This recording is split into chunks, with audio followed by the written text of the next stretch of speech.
Welcome. We're all living with the genie. Thank you for coming to hear about artificial intelligence in content creation. Bienvenue.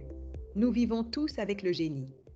Merci d'être venu pour entendre parler de l'intelligence artificielle dans la création de contenu. Bienvenido. Todos vivimos con el genio. Gracias por venir a escuchar sobre la inteligencia artificial en la creación de contenido. 欢迎，我们都与精灵一起生活。谢谢你来听关于内容创作中的人工智能的内容。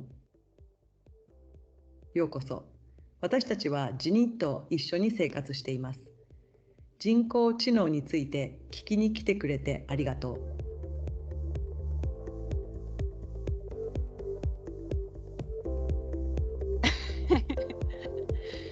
Welcome. Welcome, everyone. It is a pleasure to welcome you here at ITC. For who is it the first time that you are in this building? Okay, we have a few hands, so welcome. Um, Pleased to have you. So, as Natalie has explained very well in different languages, we are going to be talking about AI in content creation, and especially what does this mean for content creators, for small businesses, and for our broader organizations, and what are the actions that we can identify already within our organizations that we can start implementing to leverage the potential of AI and also start identifying the risks that it implies. So my name is Adriana de Oro, and I'm leading the Innovation Lab at ITC. And we have really the honor of being the host of this event. And with me, I'm joined by my colleague Alberto Amurgo, who's going to introduce himself and give a few words. Hi, everyone. Well, my name is Alberto Amurgo, and I'm the AI advisor in ITC. And I would just like to say a few words to, first of all, congratulate the authors of the report. I mean, really kudos, terrific work. And Adriana and the rest of the team, really, for organizing this event. I mean, many thanks. I mean, it's amazing. A special thanks goes to Natalie, I mean, who's there. And for those of you who don't know, she retired last week. So you wouldn't tell by her looks, but she's retired. So, I mean, no, but literally, I think you've been running way beyond the finishing line with this project. I mean, over the past few months, working super hard. And it shows that you've poured not only all your years of expertise and knowledge, all your brain into this publication, but also all your passion and your heart into this. I mean, it really shows. And it's something that reminds us of the importance of publications and publishing, right? Especially in this new AI era when it's becoming so easy and so on. So you're reminding us of the importance of this. I mean, to keep the reputation, the credibility of organizations like ours. So really, thank you very much. So on the publication itself, just a couple of words. It's obviously a very timely topic, and they are full of, I mean, there are many provocative statements in this publication. I don't want to give any spoilers. I would just like to draw your attention to one particular topic that is very close to my interest.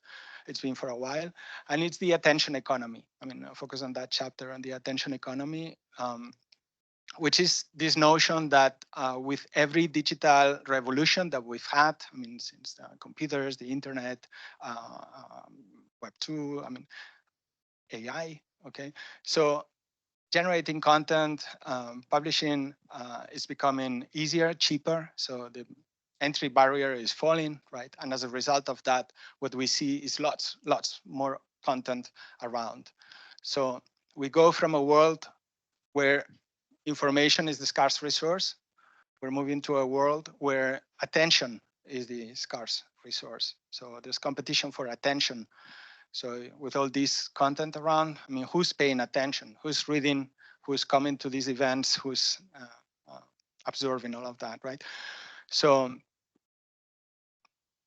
my view on this topic is that eventually I'm convinced that all of our interaction with the digital space is going to be one way or another mediated by AI assistants.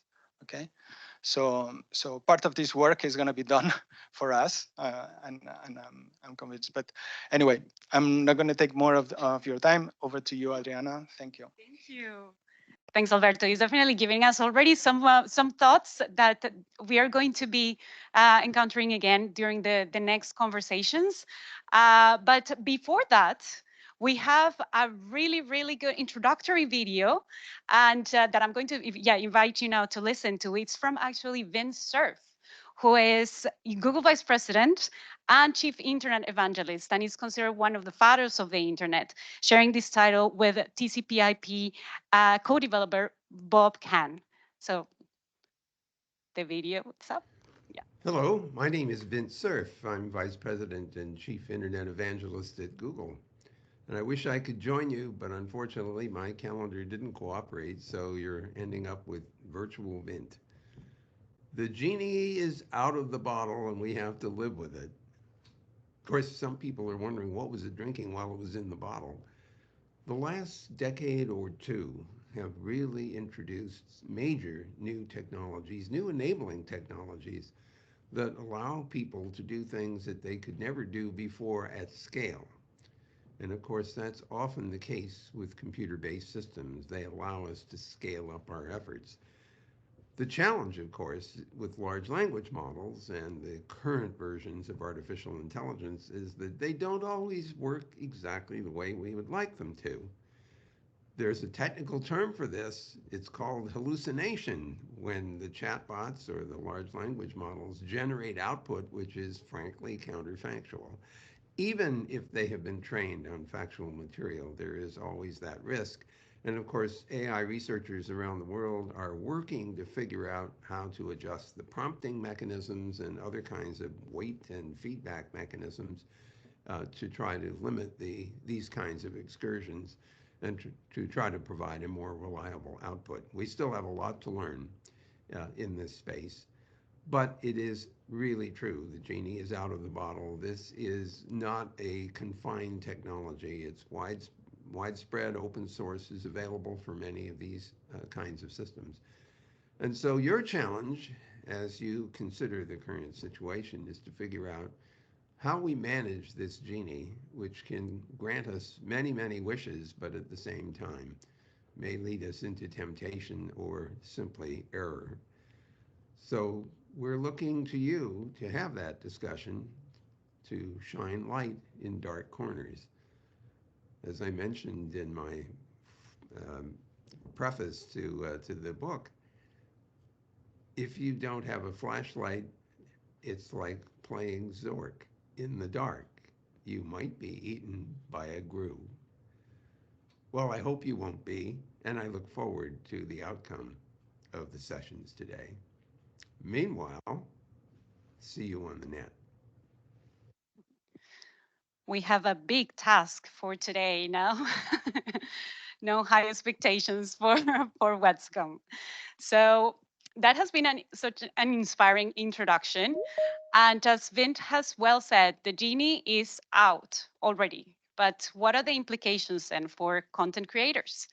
I'm going to invite you now to listen from Natalie Domaison, our dear colleague, who is going to first do a presentation based on the insights that she had done already for the in the report that you are going to see at the report, and then she's going to continue with a panel discussion. So just to say a few words about Natalie to get to know her. So Natalie um, yeah. So Natalie is advocacy, training, publishing expert who has been already has had a really big career at ITC, but not only at ITC, in other UN entities, and also working for the World Economic Forum, for example, and even for the Experiential Learning University that trains the US Peace Corps. And she also uses a lot of these AI tools in her toolkit for now the services that she provides. So welcome, Natalie. Welcome to the stage. Yeah. Thank you, Adriana. Hello to everyone in the room and to the many people online. Thank you, everyone, for attending. Let me give you a few thoughts and we'll leave my colleague Alexander, who's going to help me with this. First slide. What do we think about this? Living with the genie. There's no choice. If it were for me, I would put the genie back in the bottle, but that's not my choice. We have to live with the genie. And this whole report didn't start out as a report. I was thinking of leaving my colleagues with a few words before leaving ITC about ChatGPT, which I saw everyone was using. And I teamed up with a former ITC colleague, Sarah McHugh, who is online and will be speaking to us later. And she's a professor at Georgetown. So I thought, oh, she must be dealing with this with her students. And we thought, okay, research, writing, production, promotion. We'll leave people with the tools. So what are the most common AI generated tools? What's going on? And that we have that in the report. But as we got into it, we realized that already the two of us had very different perspectives. I'm someone who lived at the center for most of my career, and I've seen when people experiment with a new tool or they need help or how those things work. And then what happens, when you're working with it, whether it's a student perspective or as a staff person in an organization, and there's just so many things to think about. And the next thing you know, all the AI reports started flooding the world in January. And we saw at the World Economic Forum, there was a big emphasis in Davos on AI. It was named as the second most important concern by CEOs who were interviewed there right after climate change. And I think the world is going to change a whole lot more. So I hope that this report, which is a complement to the regulatory issues that are in the air right now, this is really more practical, but raising questions that we would have as everyday users. Next slide, please. For this report, we did a quick survey with business support organizations around the world, and we had 39 countries who responded. 35 of them were from developing countries, and they were just as concerned as we, the authors. On the one hand, you want to use it and you are so much more efficient. You could see in the introductory video when I was doing all those different translations, just imagine the possibilities. Just think about how fast you can do captions now compared to how when you could use them even just a few years ago. Things are really moving fast and they do help us a lot. Alberto, as our AI focal point, has said that for him, it is saving him a lot of time uh, in the workspace, and I've heard other colleagues say the same. But at the same time, people are worried, and that is why you see this number. If you look in the book in the back, because we actually printed everyone's comments, they're right on the fence. So on the one hand, they're using it, and they're using it for all sorts of things, and on the other hand, they're really worried about it. Next slide, please. AI, it's an old story. Communicators know that for sure. We're not the only ones. It's a new wave. You see right at the top of this list, ChatGPT. And I'm not surprised. When we were looking around, we saw numbers between 10 and 13 billion that Microsoft was investing in this. And of course, they've got all that brand power as well. So there are a lot of people who are testing and using ChatGPT. And you see a whole lot of other names there on the bottom. This is from the Visual Capitalist. It's from the 24th of January, so it's relatively recent. I'm kind of worried about Midjourney because I think that video is where we're going to be seeing all the next concerns that we have around AI. Onwards, please. Thank you. So we saw those tools that make us so much more efficient. If everyone is a publisher and we can do all of this stuff, the question is, next slide, please. Who's reading? Are people reading? And also as someone who had the publishing hat at ITC for a very long time, I've asked myself this question. And the answer is yes, of course, people are still reading. We just are reading a lot more online. We have a lot of tabs open at the same time. And that means that our brains are working plenty, and that's why our attention spans are short. And of course, anyone who's measuring these things knows that the information that we're consuming online is a lot more visual than it used to be. And Adriana mentioned at the beginning, I worked in experiential learning early in my career.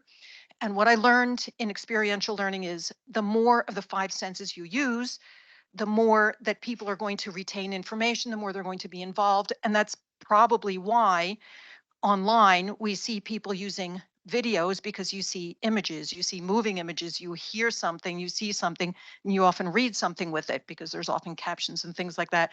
And that is what is generating most of the attention. But the funny thing is that we are still in the cultural tradition of the Gutenberg press, and how you organize and you research and you do the content. So societally, we're kind of right in between, and it's a awkward space to be in. An interesting one, but an awkward one. I don't have all the answers to that. So what are people reading? As we were saying, shorter content, more videos and photos. narrower, less newsy content due to algorithms, biased content inherent in the AI generated tools. Let me just take a moment there to talk about the cover. This cover, we used Shutterstock for the images in the report, and they have an AI generation tool. And we used that because we knew that Shutterstock at least owned their own photos. We thought that was very important as a UN organization. When we tried to say, okay, let's do a picture of a genie in the workplace, of course, the first thing that comes out is everything looking like Aladdin and male. So we said, let's do a female genie. And the genies were quite sexualized. I mean, we spent hours and hours on this. And we came up with this one as the best one. We said, could we make her look more professional, more like a senior person? Let's put some glasses on her. Unfortunately, when you put the glasses on, I mean, these machines, they're very smart and they're very stupid at the same time. So what they do is they just start the search all over again, and you will not have the stuff that you had before. So we did have some very nice professional looking women with glasses, without glasses, but we couldn't combine them in the workspace. So that was how we ended up with that cover. And we also listened with interest in the research phase to the work of our colleagues from the SME Trade Academy in December, where they had a speaker from Washington who spoke about bias, because most of these tools are created mostly from the United States. And it's natural that you would have principles like that that are embedded in there. So it's not just a thing with women, but there are, of course, you're always going to reflect in whatever you do. Everything you see online is a reflection somewhere of who we are as societies. So there is biased content in there. And there's a new word, synthetic. I mean, I've been seeing many words change meaning in English as I've been working in my career. The first one was dynamic. I thought dynamic meant exciting people, and it has a whole different meaning online. And the last word I've seen is synthetic, um, meaning it's going to be more and more generated by AI. And they're saying even 90% by 2026. So I don't know if that's true. That's a prediction. So that is definitely something to watch out for. Now, next slide, please. This thing about the online algorithms is very important, I think. If you look at the report from the latest report from the Reuters Institute for the Study of Journalism, they said in the last year, the referrals to traditional news sites from Facebook dropped nearly by half, and almost from Facebook, and nearly by a third from X, formerly known as Twitter. That's a lot. And so what does it mean? You know, when we say, if everyone is a content creator, what are we reading? Where are we reading?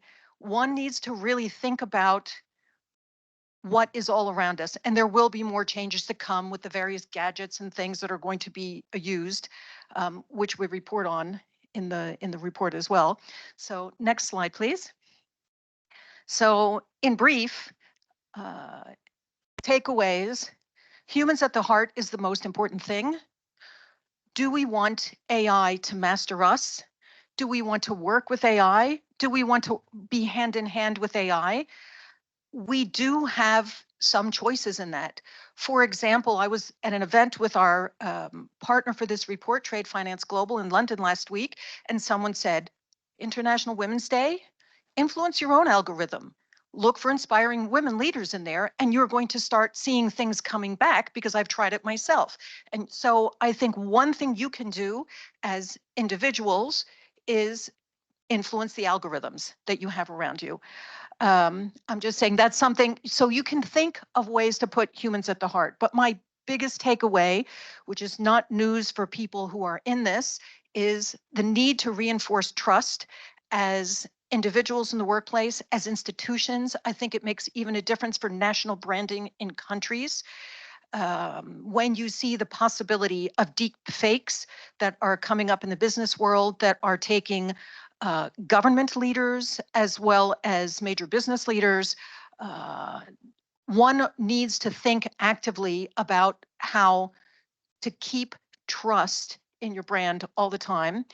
If you could just move back one sec, Alexandra, I just want to Can you move back to the previous slide? Thank you. Using AI with care. Obviously, this is a fast-moving area. We can't just put our head in the sand. We do have to learn to live and dance with the genie. One of the issues is copyright, of course, and we already are working on an addition to this report, which will be updated in April or in May with a contribution from the World Intellectual Property Organization. We're already working on that, and we can tell you, document your content creation. I can tell you that already from what I can see in the work that we're developing. Document your content creation like crazy, because these lines are blurring between fake and real.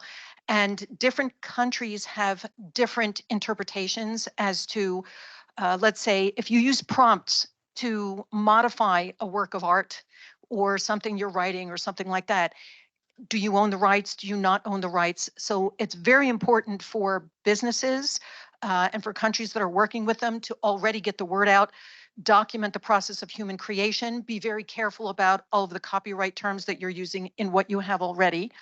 And I think it's important to work with small firms. One of the things I've learned from this report is how important it is for businesses to understand how to use prompts. And I saw a study in Kenya where companies that were doing well, actually, they were faced with, they could use an AI genie, let's say, on WhatsApp. And some of them were getting answers coming from a test book. Some of them were getting answers from this genie. But the point was, using the genie, that a company that was already doing well in business was actually be able to use AI and do better in business. And the ones that weren't doing well, actually, they did a little worse when they consulted AI. So what goes into those questions and how you use this technology does make a difference for you in the business world. And if I were a business support organization of any kind, or an international organization in Geneva dealing with the world of trade, I would be investing time in how to educate SMEs on the use of these tools. Finally, last point on being inclusive in organizations. Thank you for the last slide of mine. And you know, I think we work a lot in silos. That is the nature of life. Sometimes you say, okay, this is what I've got, and you just kind of barrel along, and we forget. And I could see it already when I started to work on this report. The word AI, people were afraid. It's like, oh my gosh, technology. Oh, I don't know anything. Well, do I know how to use a remote? I jumped in anyway. But actually, as a communications person, you have no choice but to use AI generated tools, or you just will not keep up. And I think that very often people who are in IT, people who are AI focal points, innovation people, like the example we have here, we have people from all parts of organizations together, and it's not all that typical. And I think there needs to be a lot more of it from an organizational perspective. Otherwise, you will not be efficient and save time and money, and you risk not being safe. The strategic perspective needs to be the same, whatever your business line is. Here, we're here to scale up solutions for small firms in trade. And of course, it's the same thing. AI should just help us do that. And we have to mitigate the risk and maximize the potential, in short. That's it for me. And right from here, I would like to introduce our panel to talk a little bit more, so you don't hear it from me, on the topic of restoring trust, because I think that is the most important one. So I would like to invite Frédéric Balenica to the stage from the mission of Switzerland, the permanent mission of Switzerland to the United Nations in Geneva. He's the deputy head of communications there. And we're bringing contributions of the book to life. He was a contributor in the report on the topic of trust. And we have two other contributors with us online from Nairobi. There is Victor. Hello, Victor. And we have Deepesh from London. Victor Kiprop is, he was a former BBC presenter and reporter for BBC Africa. He's worked for NTV, he's worked for the East African, and we met him. He's worked with us many times at the World Export Development Forum events that we've had over the years. And I've seen his talent for investigative journalism. And Deepesh is our report partner from Trade Finance Global. And he's here he's online with a friend. We have an additional unexpected panel member. I hope you don't mind. Cats always do well online, so that's great. Dog. And we launched the book last week in London for Women's Day, and we're launching it again here. So let me turn the floor to all of you. You are experienced communicators in the worlds of trade finance, diplomacy, and business journalism. You've all contributed to the report. And I would like to give maybe the toughest question, the first question, to Victor. Victor, you've written about layoffs in the report. You've also written about the power that these tools have already had, already starting even in 2006, 2013, 15, these various waves where the easy corporate reports get written, so you don't have to waste your boring time on that. Or maybe you have AI generated headlines. But what really do you think is the future for a talented young professional like you and others like you who we need in society to shine a light on truth? Thank you, Natalie. I think for starters, the future of journalism as an industry.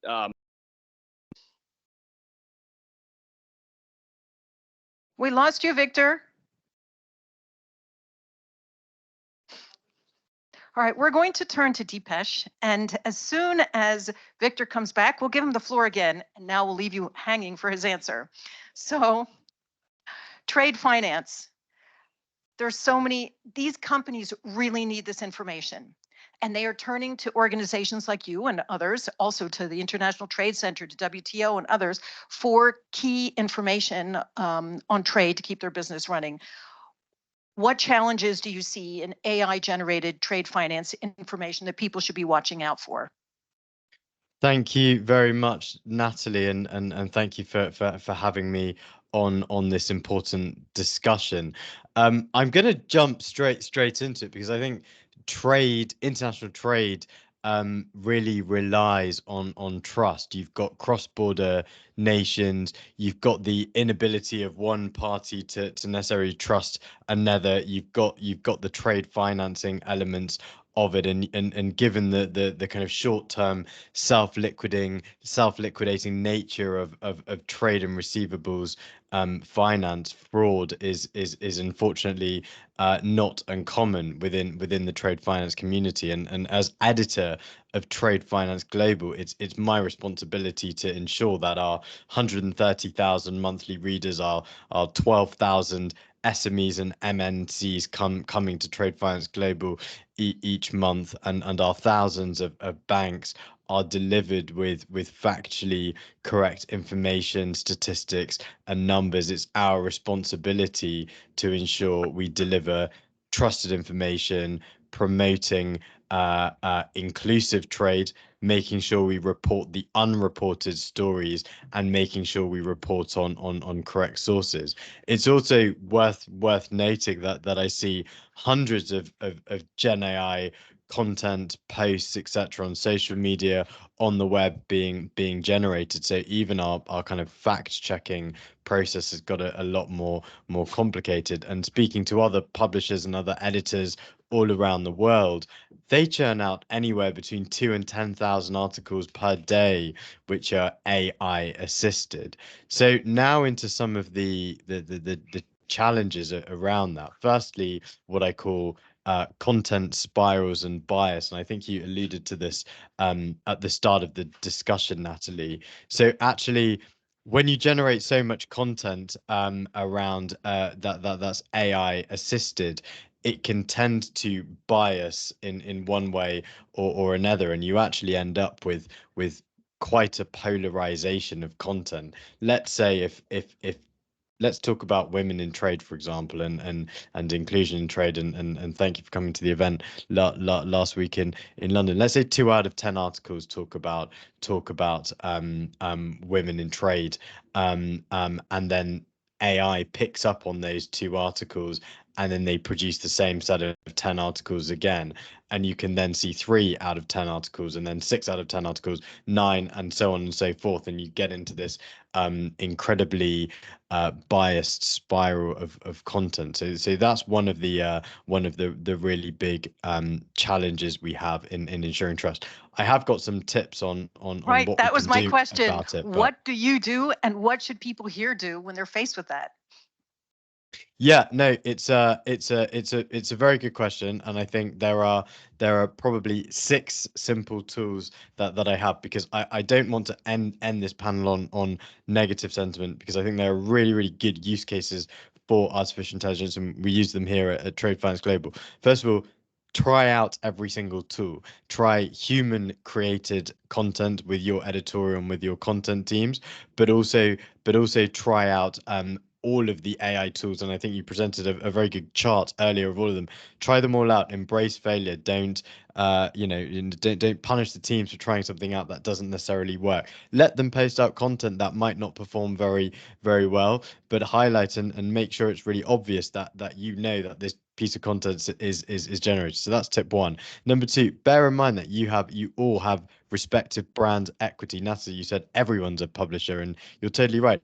Every brand is a publisher in their own respect, and what you can do is always focus on the trusted elements that really build up your brand equity. That's the humans behind your organizations. It's the trust you've built, it's the reviews you've built, it's the authority, etc.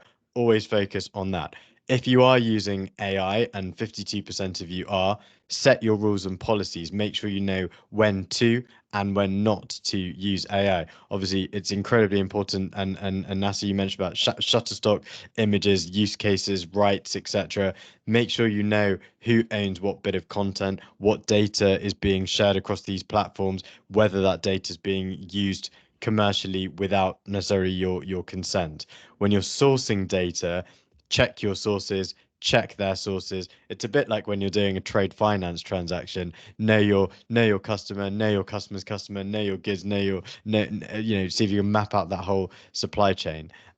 Fifth tip, map out every single editorial process involved in your organization, or those processes involved in content generation, whether it's on social channels or in terms of actually producing content. Map them out and actually see if you can save time, save effort on laborious manual tasks, which I really think we should embrace AI for, because actually we can then focus on the stuff that really matters. I think my final point to my initial point is be aware of bias, have a really good understanding of mathematics and statistics, and the number of data points used to ensure that what you're reporting on isn't just one person said this and that's a fact. It's got to be 10 people said the same thing. Can you corroborate those sources? Can you triangulate those sources, and be aware of any sources you're quoting that are done using AI assistance, because they can go wrong. And also challenge your AI. We challenge our AI tools regularly to actually make sure they are correct, because sometimes they spew out content that's not quite correct. Thanks, Natalie. Thank you. As Vince said at the beginning, I note that you think it's going to be faster, but we need to spend more time on fact checking. There are fact checking tools. We do mention them in the report, but there is a lot more emphasis that we need to put on fact checking and looking for bias. So I just wanted to underline that from what you said. Victor, we're going back to you. How do we save you and have more of you for the future? Let me just confirm if you can hear me, Natalie, this time. We hear you loud and clear. Thank you very much. Thank you very much. Right. I think even from the onset, the future of journalism in itself, in the age of AI, according to me, mirrors the future of many other industries that have in similar way been affected or impacted by artificial intelligence. And that includes health, manufacturing, and even education. And that is because artificial intelligence is here to stay, and that is if it's not here to take over.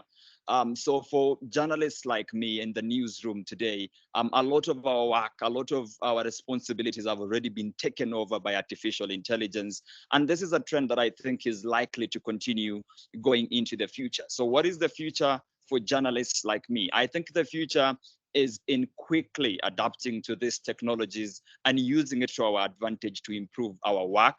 Of course, by also maintaining the core principles of journalism, including transparency, integrity, and of course, putting the truth out there. So I think the race is not between professionals or journalists and the technology. We will lose that race. The real race is between professionals like me and you, who between the two of us will quickly adapt to the technologies and the changing times and improve their work and stay relevant in today's work. And I think if history is a good teacher, then journalists, of course, from the emergence of the internet and other technologies, including social media, then it shows us that journalists are indeed very versatile and very good at adapting and moving with the trends. I hope that there are funders out there that are listening to you. When I've been talking to communicators in preparation for this report, unanimously they are saying evergreen topics, go back to basics, keep your strategic things in mind, original content, original reporting. You need to have the courage to keep people like Victor here in order to make those things happen. So I'm sure there are some people from the funding world online, and maybe even in this room. So I hope you're listening. And I'm going to turn to you as a representative now of the government of Switzerland, and you've been dealing with all of these things in not just in trade, but in many subjects in Geneva. Switzerland has a reputation of being trustworthy, and we hope that it keeps this reputation in this new Absolutely. AI age. So do you think that deep fakes and social media echo chambers are going to change the reputation of Switzerland or the reputation of Geneva? What do you see as the impact in the work of diplomacy? So thanks, Natalie, and I agree that Genie is out of the bottle. There's no question that we will use AI in the future. There's no way that we will not take advantage of the gains in time and knowledge offered by AI for anyone who publishes content. But I do agree also that content is nothing if nobody reads, or if the reader doesn't trust what he or she what they read. So and so we need trust. And just to go back to this question of trust, trust is based on shared truths.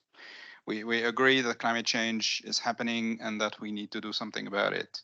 We agree. I see some eyebrows going up in the room. We hope that in this internet age, and of course in Switzerland, where you see the glaciers melting 10% last year, but these are the kind of questions that are hitting the diplomatic world here in Geneva that we're dealing with. Absolutely. We also agree that governments should respect international human rights at all times, and international humanitarian right and human rights at all time. We agree that dialogue between nations is key.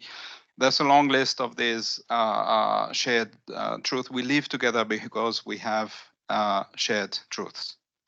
And the problem with AI that it comes at a time where we get our information from social media algorithms that reinforce our beliefs. And generative AI that is coming up has an ability for anyone to create sound, image, video that are so close to reality that it can literally prove anything at any time.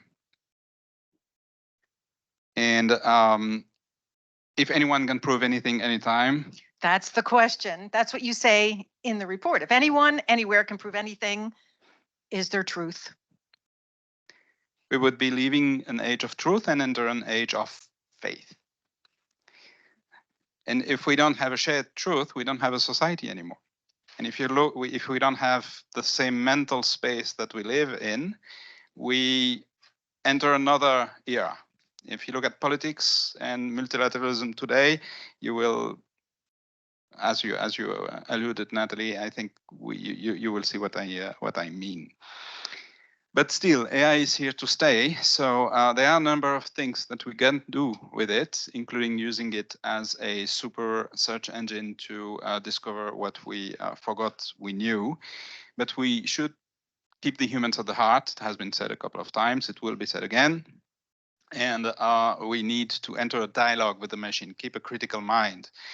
and use it for what it is, a tool, and make sure that we apply ethical guidelines that are sketched out in the report. Because we are already in a world where everything we see online is automatically suspect of being generated by a machine. So what I'm expecting is a new demand for trusted voices, authoritative voices, impartial voices.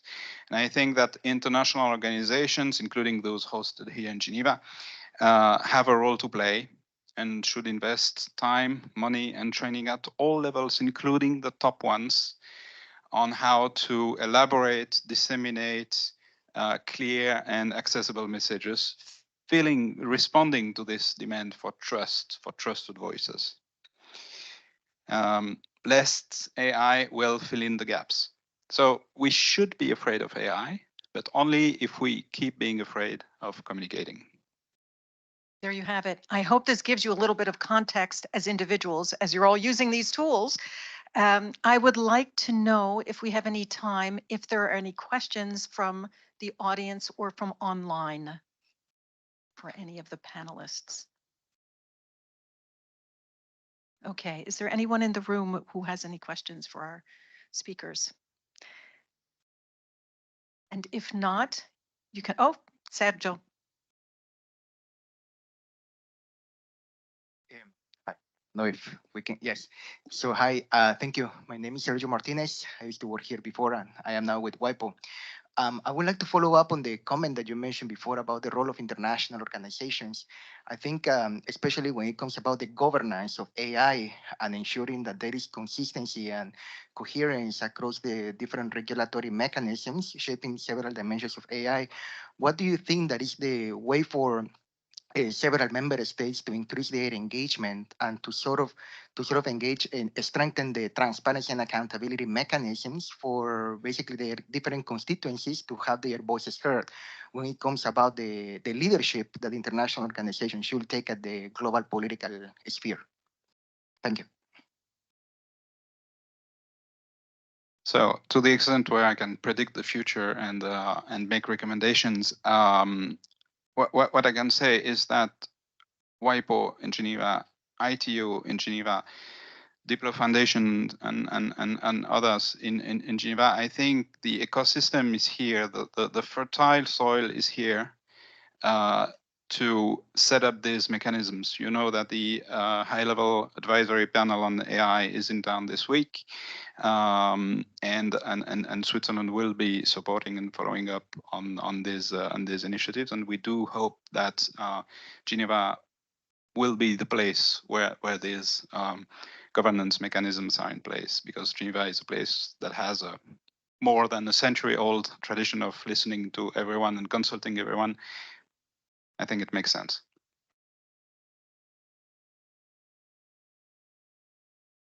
Meanwhile, if I have to, since I don't hear other questions, but if you hear some, you can interrupt us.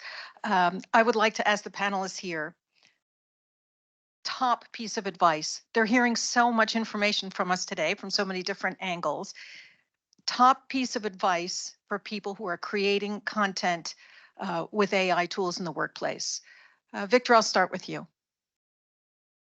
Right. Thank you, Natalie. Three things for me. I'd start with quality over quantity. Obviously, AI tools are here. They're helping us create more content. And now we can create perhaps 10 more videos marketing your business as opposed to 5 the day before. You can write 10 articles as opposed to 3 the day before. But this leads us to what Deepesh mentioned, which is oversaturation of content. And here, the audience will struggle to consume this content because there's just too much going on around. My advice in this case would be prioritize quality over quantity. When everyone else is just trying to churn out more information, make sure your information or your content actually stands out, because this is the situation, this is the time when original content, high quality content, there will be more demand for that type or that level of quality of content going forward.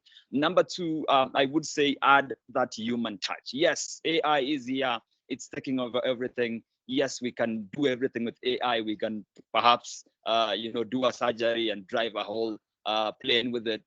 but guess what? The value of that human touch is still irreplaceable.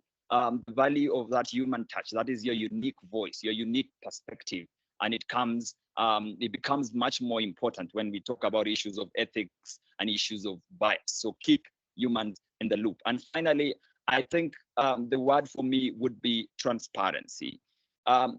Yes, in as much as things are becoming quite easier now, your work is still holding that very important position in people's lives. People make very important life decisions based on the content that you produce. And I think you owe it to them, you owe it to your audience to be transparent and say, this is how much we have used AI to produce this content. We used AI to do this and to do that. A good example would be if you're using artificial intelligence to write, customer reviews for a product or for a restaurant, then you owe it to them to say, you know what, we actually used artificial intelligence to write this review because people are making very important life decisions based on your work. Thank you very much. Thank you. So quality, humanity, transparency. Those are the three words I heard. You said quite a few top tips before, and I don't know if you mentioned it, Adriana. Someone in the chat said they were going to use AI tools to report on this talk today. So your words will probably come out on an AI tool. Say again, just a few key words because you've given us some top tips. They probably repeat what Victor was saying. Victor's, sorry, Deepesh, you're frozen or online? Sorry. Okay. For myself, sorry. Sorry, I just have one key word actually, which is responsibility. And actually, when I was at WEDEF with yourself in Mongolia recently, I delivered a panel, but in the audience was a small local bank. They have a trade financing team. They came up to me and they said, "Yeah, we recognize your voice and an interview I did with someone else back in London on a complex trade instrument known as the MRPA, Master Risk Participation Agreement, and actually talking through that in detail." And it made me really kind of stop and think, because I remember that piece was in part AI generated, but you realize the impact that some of the work we all have as publishers, we're all publishers, to others all around the world. And I think if you think about your responsibilities to society, you focus on delivering quality content or journalism, the impact your content has to people all around the world, because everything's online, of course, which means everyone can access the content that's being published. I think this panel is going to be published tomorrow by ITC, which means anyone anywhere around the world with access to the internet will be able to listen to this, and they mirror the rules of big organizations, be that UN organizations, multilaterals, etc. They look at the policies, they duplicate them, they mirror some of those best practices within local markets. So really to understand the impact that your brands have and the responsibility you have, I think everything falls under that. Responsibility. Thank you. Thank you. The future is here. Be responsible. Last word to you. Thank you. I just want to amplify on what has been said: transparency, responsibility. Don't forget, the machines can be wrong. They will be wrong. They shouldn't decide. We should decide. If there's one takeaway that I'd like you to take with you today is use AI not as a magic wand, but as a magic mirror. Use it to inspire, to reflect, to see what you know, and to develop your narrative. Magic mirror on the wall, not a magic wand. Thank you. Like the cover of the book. With that, thank you very much, everyone. We're going to thank you very much to our esteemed communicator experts. I leave the floor to Adriana. Thank you, Natalie. Thank you, dear panelists. It's been so super inspiring, especially because we have spoken about what are the implications for content creators and all of these takeaways: quality, the humanity, the transparency, the responsibility, and then using the AI as a magic mirror, not as a magic wand. It's very appropriate. But now I'd like to invite you to listen to now the perspective of the enterprises. So, what are the implications? What are the opportunities, the skills needed, and then also the risk that this implies, AI implies, in content creation for small businesses? And for this, I'd like to welcome to the stage or online stage, Dr. Sarah McHugh, who has served in different US government entities and international NGOs, and then also consulting UN entities such as ITC. She is an academic, she is a serial entrepreneur as well, and she is also an adjunct professor at Georgetown University's Information Technology Management program. So please welcome Dr. Sarah McHugh to listen to the perspective from the small businesses, then risk, opportunities, and skills. Sarah? Thank you so much, Adriana, and hello, everyone. I'm so pleased to be with you to share how SMEs are using AI, the skills they will need to take full advantage of the technology, while also helping them understand inherent risk. I started experiencing the internet in an ethics class at the University of Michigan, where we communicated online in discussion forums using various terminals around campus. And it was obvious from this experience that the internet had and still has such power to transform societies. Most of my career has focused on leveraging technology to elevate those living and working at the base of the pyramid. I started by helping SMEs with market entry strategies, later creating websites for SMEs so we could study their experiences as they began to participate in e-commerce. I joined ITC as a young professional to prepare a series of publications on technical aspects of the export process, and then focused on e-commerce, and then the World Bank to build partnerships with Silicon Valley firms, including with Google and Cisco, to create a portal for youth in developing countries. I began to focus on online education in my work and at Georgetown, where I teach in the IT management program. But I also spend a fair amount of time researching how online education is delivered at various universities. In 2015, a hedge fund CEO asked me if I would create a no-cost online master's degree program in data analytics for the financial sector. It was a fascinating question, so I accepted the challenge. And World Quant University was launched in 2017 and has graduated more than 12,000 students in more than 100 countries at zero cost to the student. It costs 3.2 million to build and far less to operate annually, with the cost per student at just under $500 per year. That's truly a game changer, that education can be provided at a fraction of the cost of traditional education. AI is, of course, a game changer for business, and SMEs everywhere are using it, as we found in our global survey of businesses. They are using it for prediction, financial modeling, finding code, research, composing email, drafting a business plan, for project planning, simplifying complex documents, and generating PowerPoints. Our research paralleled what MIT found are the AI skills in demand for forecasting, analyzing data, marketing, managing HR, and bringing efficiency to the supply chain and manufacturing. And these are the skills and knowledge that we're bringing to SMEs, organizations, and students who want to understand and apply AI in the workplace. As we build awareness of AI, it's important to help SMEs understand where the impact can be made in these sectors and where to bring AI into the SME and organizations. In health, AI is improving early disease detection, predicting outbreaks, improving medical image diagnoses, and even creating personalized medicine. In agriculture, advances are being made in monitoring of soil, weather, and crops, automation of irrigation, and pest control.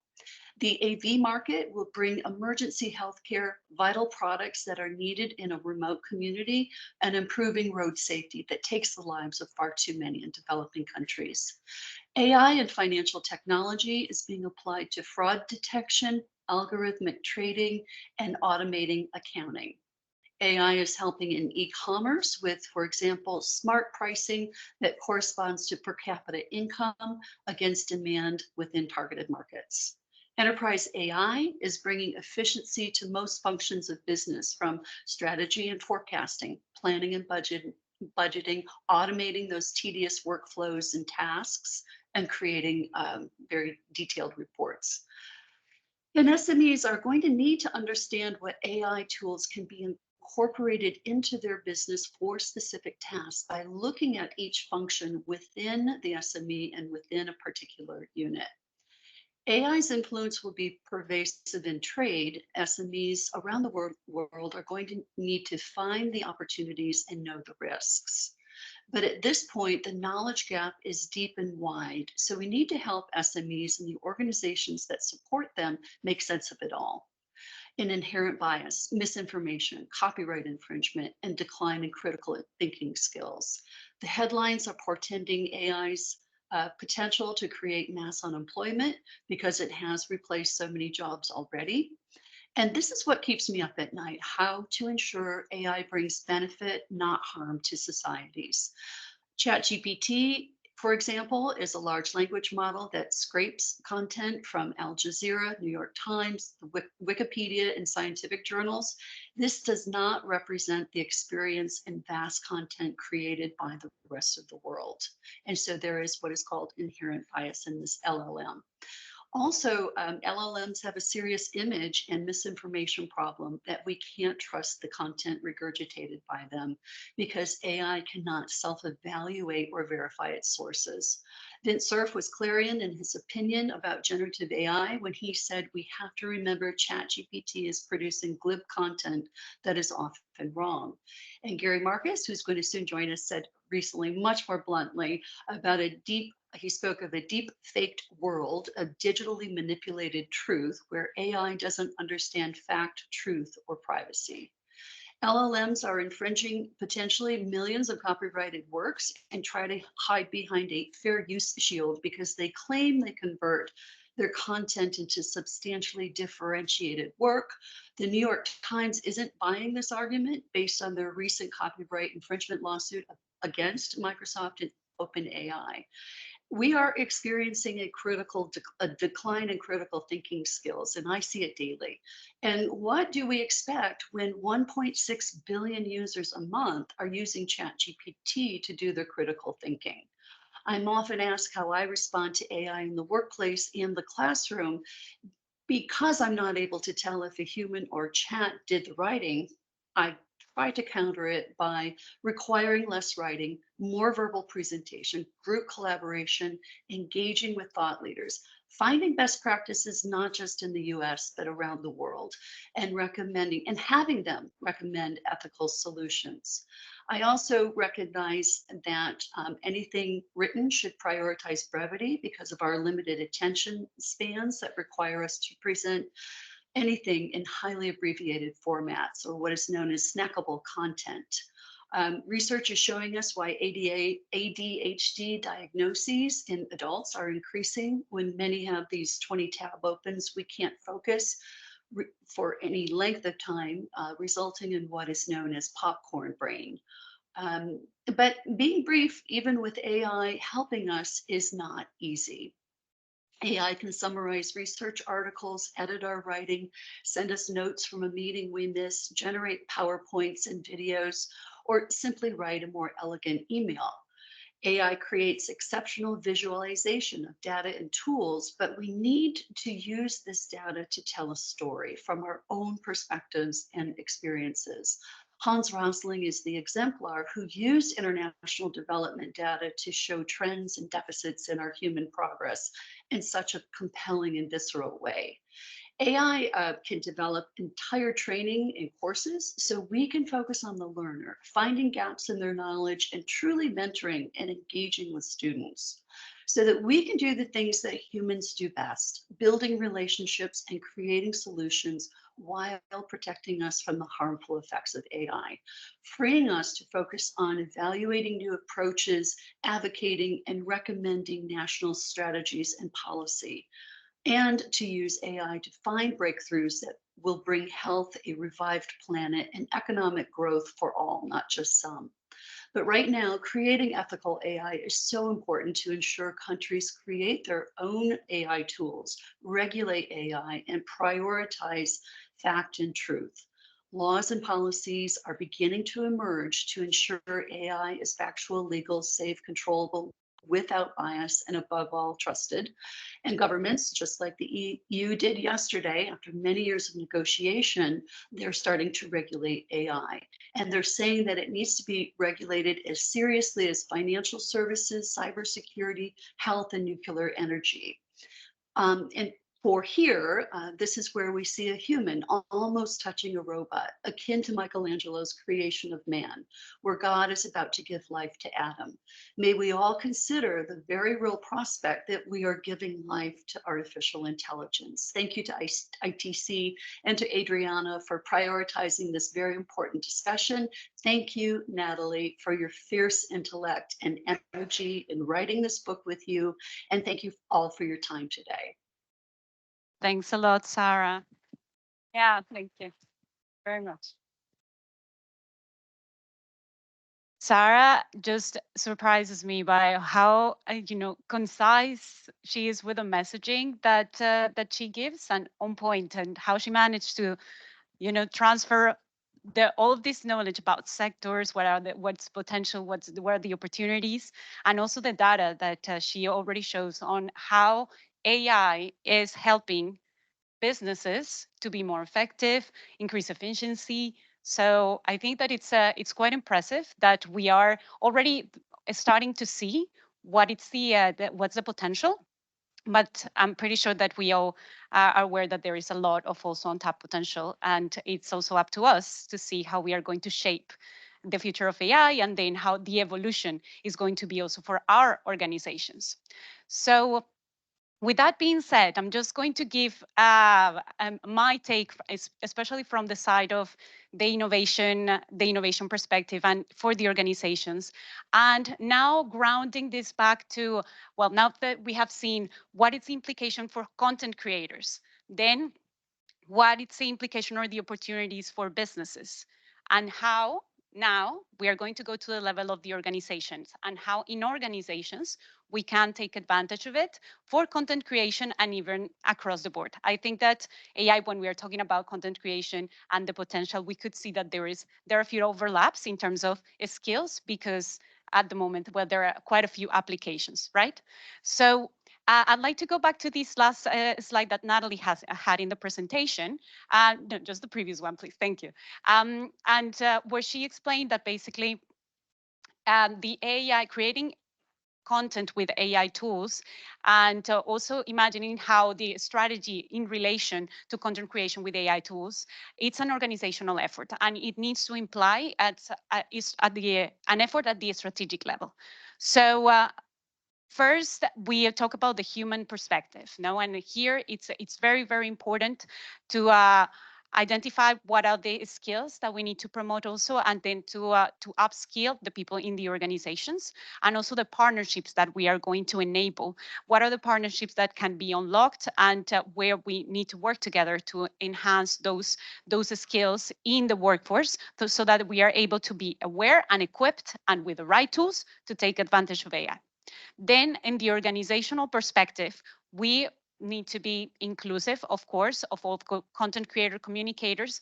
But I think that here it's an add to this. I would add also that the roles of content creators, of experts, publishers, would need to shape or incorporate a new task, let's say, that it's on the guidance, because we still need, as we are all content creators and publishers, we are all generating content, even unconsciously on social media. We are typing, we are creating tweets, and all of that. It's content creation, but at the same time, it's done a bit unconscious in a way, because we are not taking into account the expert aspect of what's the language, what is the audience, what is all of the aspects of communications that really experts should bring in and develop as guidance to enable content creators that are all across teams in an organization to use it more consciously, and then also to have this critical thinking enhanced to make this proper use of the tools. And then last but not least, we have the strategic perspective, and is all of the the strategy that all of the teams need to embrace in terms of just implementing AI and then creating the right partnerships as a whole. So if I had to mention just three words that I would say that also from the perspective of an innovation lab, what is the role that we have here in an innovation unit that where we traditionally what we do is opening a safe space for experimentation and learning for the organization. I feel that we have a lot of opportunity for the training in the training space to provide this space so that also that the experts come in and enable this peer-to-peer knowledge between people in the organization. It's something that we are already implementing as part of the AI strategy with our AI advisor. And then open more of these bridges of communication for the guidance in terms of the with the experts on communications, and then for the production of this guidance, because it's not at this point we understand that there is a lot of fear around what is the what is the right framework that we should use, what are the appropriate tools, how we should do it, but then we need to basically the only way is to start experimenting and start to produce basically guidelines, and then see how they shape and start acting on the guidelines and seeing like, okay, what are is that something that we are doing that needs to be improved. So it's better like an approach of experimentation, that it's the third word that I put there, that it's the only way. We heard it as well during the panel, that it's really using the tools and then seeing what's really going to bring the most value, and how we can create this new interaction that it's shaping up and evolving continuously. So last but not least, I wanted to hear from you just one word. If there is one word that you would like to like put an accent on or add to these three words that I have put already there, and this is also for the people online. We have 158 people connected. We'd love to hear from you. If you have a word that you would add, or between these three words that you would say, oh, this is really important to have it to enhance this role, or what is it that it would be key for you? Collaboration, great. Yeah, it has, also so been mentioned. Do you want to expand? Just maybe with a microphone.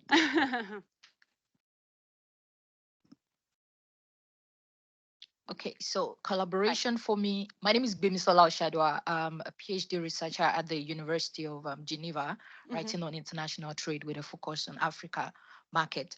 Okay, so I say collaboration in the context of achieving this objective of emerging and new technologies, especially in developing economies, which require both the advanced economies, people who have gone ahead in terms of implementation of this, to collaborate, especially in markets where we are looking to help them deploy some of this solution to supporting their businesses, and collaboration also in the context of across sectors, different institutions. I mean, these institutions, they also deploy the solutions that of this technology, collaborating, yes, with the business support institution in those countries that are looking to train, just as reflected in the slide that you showed. So collaboration across board is very important to achieve this for me. Thank you. Thank you. Thank you so much. Thank you very much for your contribution. Online, I feel that we have some words in there. We see strategy, we see fairness, trust, local knowledge, partnerships, implementation as envisaged in target usage sites, ethics, human interaction. This is really, really important.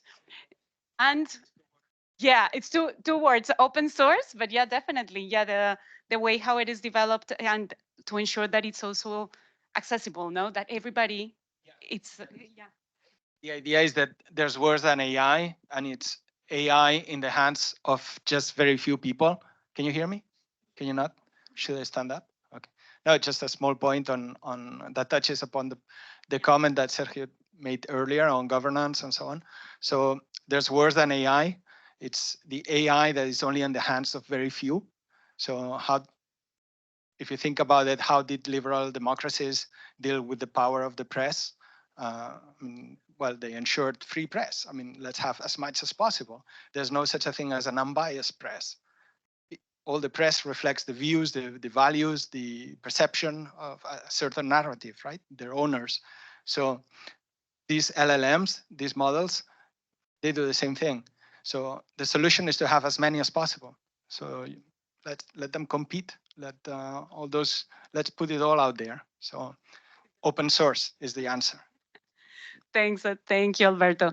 Good. Well, with that being said, I think that this is a very good introduction to now the topic of the future of AI in the workplace. And for this, I'm extremely honored, and it's my absolute pleasure to introduce Gary Marcus, who is connected online, who is a leading voice in artificial intelligence, scientist, best-selling author, and serial entrepreneur.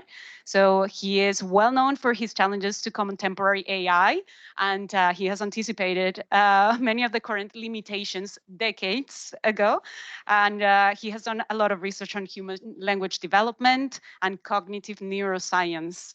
And he's an emeritus professor of psychology and neuroscience at the New York University, and the author of 5 books, including the New York Times bestseller, Guitar Hero. And he has contributed to also several important publications such as the New Yorker, Wired, and the New York Times. And please welcome Gary Marcus. Gary?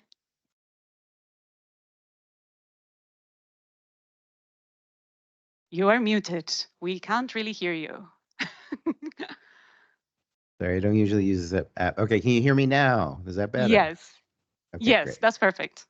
There's an old saying, AI before AV. Hopefully the AI will figure out all these problems. We don't have to think about them anymore. So the title of my talk is AI is Here to Stay. What kind of AI world do we want? And I think the one that we should want, and I think people in this audience should know this without me even saying, it is one that is consistent with human rights and with human dignity.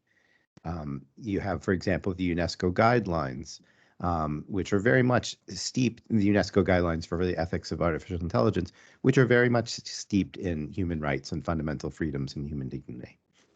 What kind of AI do we have now? Well, what I want to convince you is that the AI that we have now doesn't live up to those UNESCO standards and doesn't even come close. That the AI that we have now is one that is technically and morally inadequate. So I'll go through a series of problems to try to persuade you of that. To begin with, Gen AI has a factuality problem. There are many, many examples like this. There was, for example, a thread on Twitter yesterday about various Gen AI's problems, generative AI's problems with understanding pi, today's International Pi Day, and understanding the nature of irrational and rational numbers. Here's an older example. Which weighs more, 1 kilogram of bricks or 2 kilograms of feathers? We have what I like to call authoritative bullshit. You have 3 paragraphs that all look like they make sense. They're grammatical. To somebody who doesn't know the field, they might seem sensible, but you read down to the end, excuse me, and it says, but in air, 2 kilograms of feathers would weigh slightly more than 1 kilogram of bricks. It's presented with absolute confidence, and it's totally wrong. As they say in the military, frequently wrong, never in doubt. There are many examples of this. My favorite one right now is someone asked ChatGPT to write a biography of me. It starts pretty well, excuse me, not so different from the introduction that you gave me, excuse me. But then it goes on to say that some of my most piquant observations about the nature of intelligence were inspired by my pet chicken, Henrietta. Well, I don't have a pet chicken, and I wouldn't name it Henrietta if I did. And it's actually a complete fabrication of statistics of language. It turns out that there is a book in which Henrietta is a lead character, and there's an artist named Gary something or other, no relation to me. And the artist is illustrated this book about Henrietta. So the system has just taken statistics of words like Gary and author and inspiration or whatever, and completely made it up. There is no fact-checking ability in generative AI. It cannot do what the New Yorker or the New York Times does. It also has a toxicity problem. This is just from a month or so ago. We can say all kinds of horrible things. I don't even want to repeat them, but take my word for it. There's also a bias problem, and I have a more complicated slide on that. On the left is an example from January 2024, where somebody asked for a portrait of leadership, and it's basically all white men, and we think of that idea as belonging to the 1950s. In the middle is something that pissed off a lot of white men. I'm a white man who was amused by all of it, but some white men were very irritated to see that Google's Gemini started drawing founding fathers of the U.S. As black, or as black women and so forth, which is historically incorrect. So that was kind of an overcorrection to the original problem. Those who were irritated at the middle problem never really noticed the left problem, even though people have been pointing it out for years. So I had relatively little sympathy for them. And then more recently, an article came out showing what I call covert, or maybe they called covert racism in large language models. You can read about it at my Substack a couple weeks ago. But you have examples like one of these systems, if they're primed with African American language, will recommend harsher prison sentences than if they're primed with standard American English. Generative AI has a plagiarism problem. In the New York Times lawsuit, they showed full paragraphs being copied with very, very minor changes in the output of OpenAI's GPT-4. In the last couple of days, they filed a argument against the motion to dismiss from generative AI. So there's still active litigation, but the plagiarism seems clear. I did some work of myself in January with Reed Southen, who's an artist, and we found that it was very easy to get generative AI image programs to create the kinds of things that I show on the right, all of which are clearly infringing on trademarks or are basically copyright violations. And we got them even sometimes indirectly without asking for them. Here's a pretty strong example. Here, the system is asked to do a superhero family, and it's obviously infringing on Superman in its output, even though it's not being asked to do that. This creates also problems for people who use the systems because there's no source attribution given. So you could get art from these things, infringe on somebody's copyright, and not even know it. Furthermore, generative AI has a personality problem. We shouldn't take it seriously as a person, and that's part of the problem, is it's really not a person. But somebody did a serious study of what it would be like if you evaluated on human criteria, and they said that it's not a picture of good mental health. You would say it exhibits low self-esteem. You might have noticed the obsequious stuff when you correct it on an error. It's disconnected from reality, overly concerned with other opinions. They're also narcissistic. And if its scores on the MMPI were taken seriously, the model would display severe psychopathy. Generative AI also has a thinking outside the box problem. So for example, someone asked it to draw a giraffe with a very short neck, and it just couldn't do it. Its conceptual understanding of what a neck is very, very shallow. And in general, what you get is statistical repetition rather than deep thought. I see we have 5 minutes left in the meeting, which means I have even fewer left in the talk. Unstable AI brings many risks: wholesale disinformation, market manipulation, accidental misinformation, voice faking scams, wholesale cybercrime, bias, employment problems, misalignment, etc. And I'll give you some very quick takeaways. First, we have to recognize that the interests of technologists do not necessarily align with the interest of humanity. You have everybody saying, we think AI is catastrophic, and everybody racing to build it. We have technologists who want to have all copyrighted material for themselves for free, and that's obviously not in the interests of artists who then lose their jobs. We shouldn't be letting these big tech companies decide everything for humanity. For example, open source is one of the hardest decisions we have to make, and basically Mark Zuckerberg and Jan LeCun are making it for everybody. If they release their software, then any number of bad actors could start to use it and so forth. And it's a complicated question. It shouldn't be theirs alone to make. We obviously need international AI governance. If we have more time, I might say a little bit more about that, but I won't right now. But I've been pushing for that for quite a while. Fourth, nobody should be taken in by the hype. We've seen hype for years and years. For example, almost every year, Elon Musk has argued that, or not argued, promised that we would soon see things like fleets of robotaxis, and they never actually arrive. Then you have huge investments based on ideas like this. Microsoft put in $2 billion on Cruise. It all started to fall apart last year. Many of the autonomous driving companies have gone bankrupt or had other problems. Crews turned out to have a lot of teleoperators or remote operators behind the scenes. It's all been falling apart. Should all make you think, I think, of Theranos and the Wizard of Oz line, pay no attention to the man behind the curtain. Oh, good, we have more time. Uh, and that doesn't stop Silicon Valley from overhyping things at all.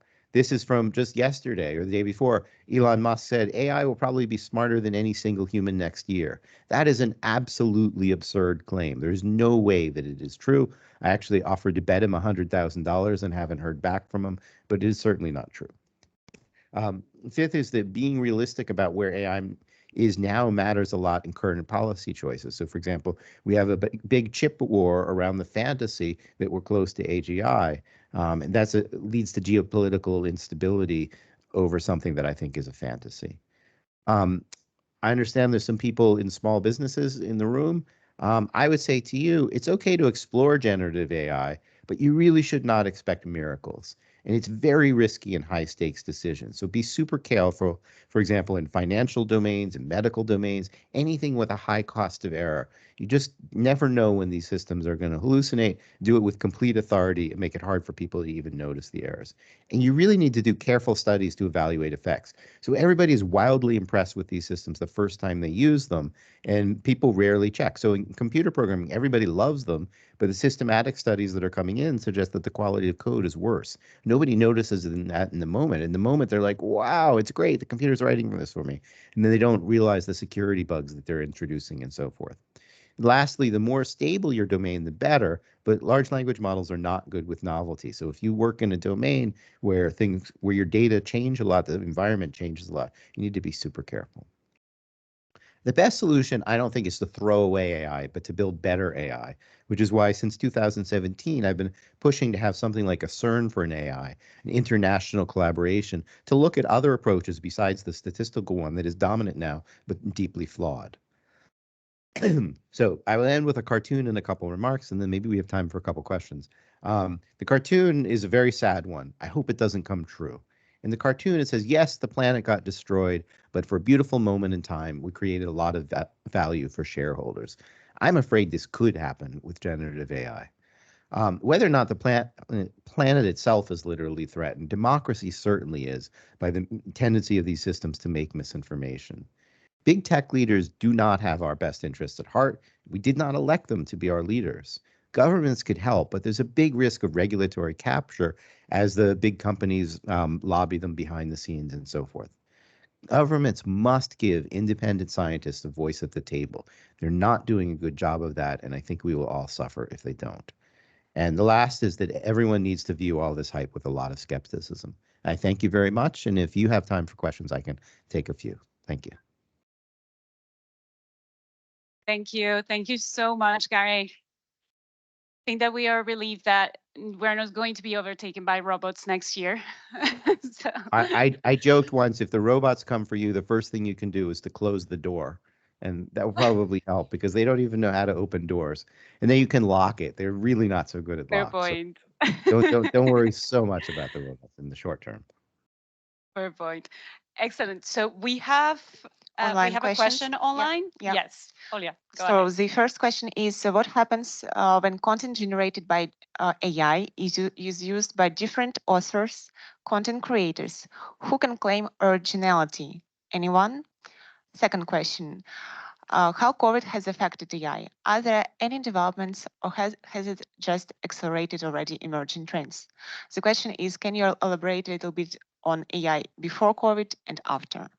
Okay, so sorry, I'll do the COVID and then you remind me of the first one.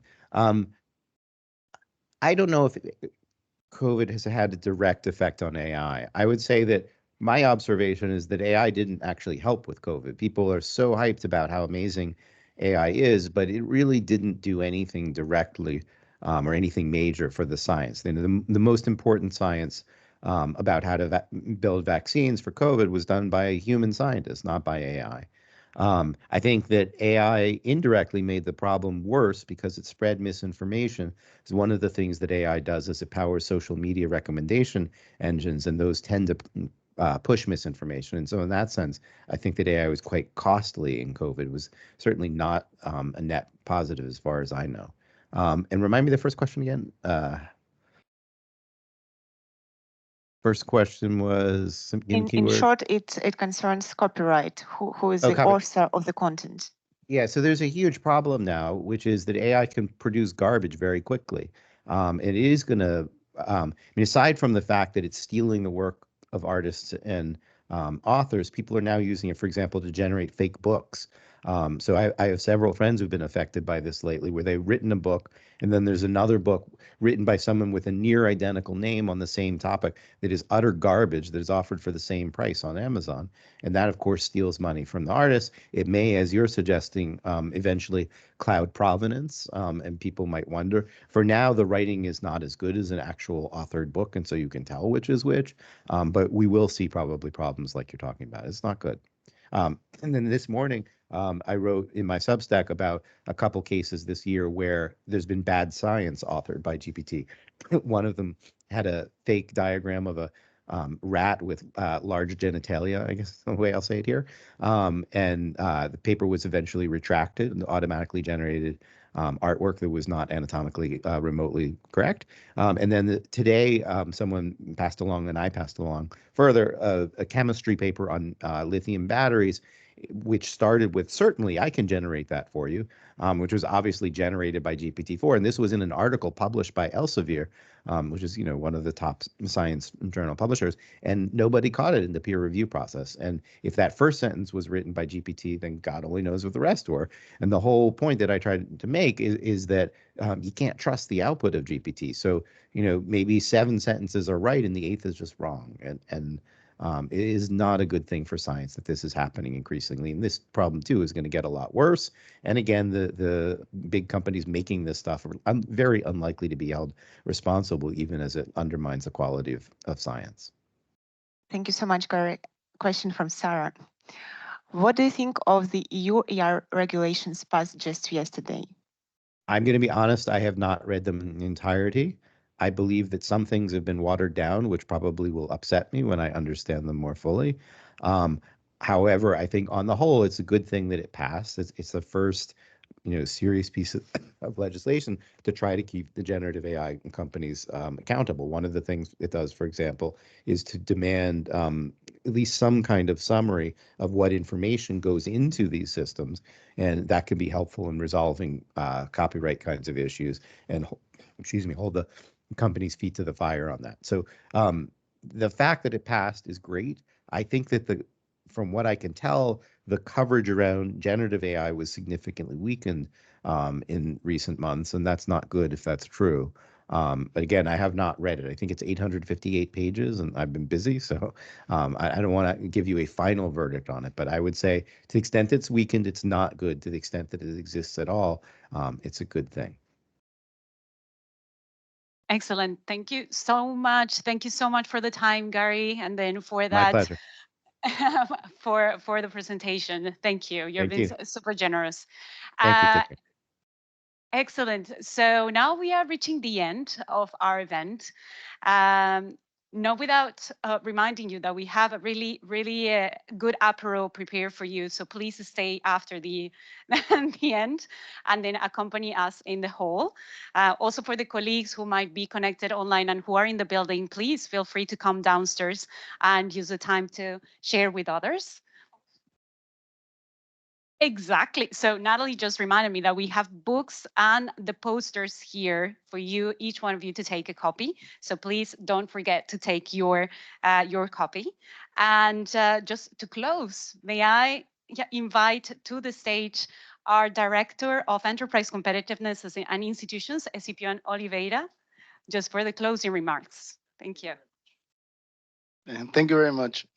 Adriana wrote something for me, but I never read what people write for me. No, yes. I wanted to thank Adriana, Alberto, Natalie, Sarah, Gary, and all the speakers. I really enjoyed it. I am an old person, and I like both Dylan that said things have changed, not for better, but forever. And I think that we have to understand that this is a change. I started corresponding with my wife with letters and stamps, and I worked with telex. I don't know how. Anybody here know what a telex is? Okay, don't. Oh my God. So, but I really liked the discussion. I liked the report as well. I read it very quickly. I like what you said about the attention span, very much. I do not believe that I am anywhere in one time anymore. I think that it's impossible to be somewhere in time. And I also liked about the discussion on the report about truth. What is truth? Um I just saw Anatomy of a Fall, and I really liked it. And that is quite interesting to see what is truth. It's from a different. Everybody has a perspective. What is truth? Uh, Gary mentioned about race. That's a very interesting concept. I'm from the Caribbean, and in the Caribbean, it's difficult to talk about race because we're all mixed. So I think that what I did like about the study a lot is that you said that the tech is never neutral, and I do believe. And I do not believe that it's not only tech. Nobody is ever neutral. And race is never neutral. Conception is never neutral. And I like that the study calls for the thought leadership and critical thinking. So I think it's excellent. What I want to see from the ITC side is how can we translate all of that into our business, which is enterprise competitiveness. How we can harness all that interest. Alberto is working on some things that he will try to assist companies to increase the competitiveness through AI. Our team in the digital moonshot that includes many people, Robert, James, Natalia, that's here, Marta, all under the leadership of our executive director. We're really trying to embrace all of this. What I like for the developing world is that we don't necessarily have to follow the path of other people. We should use sleep technology. And I would like to see how all of this can be, what we can harness all of this into local and regional knowledge. When you talk about intellectual property, recently, I don't know if you saw, there was an article that came out that people were stealing traditional Mexican designs and they were selling them into clothing in Europe. So it is interesting to see how we're concerned, how we're worried about stealing intellectual property from singers and artists and I don't know, writers, but nobody cares about the intellectual property of the developing world. I'm sorry, I am very much into that, and I think that we have to protect that knowledge. I hope that AI help us, and I hope that the developing world also forges its own path. I would like to end my words by saying that I believe that apart from uh, artificial intelligence, we have to have emotional intelligence. And here we spoke about collaboration, talking to each other. I think that you talked a lot about that when you were speaking about the need to talk to each other. And hopefully together we will make trade impact for good. Thank you very much. I talked too much, but sorry.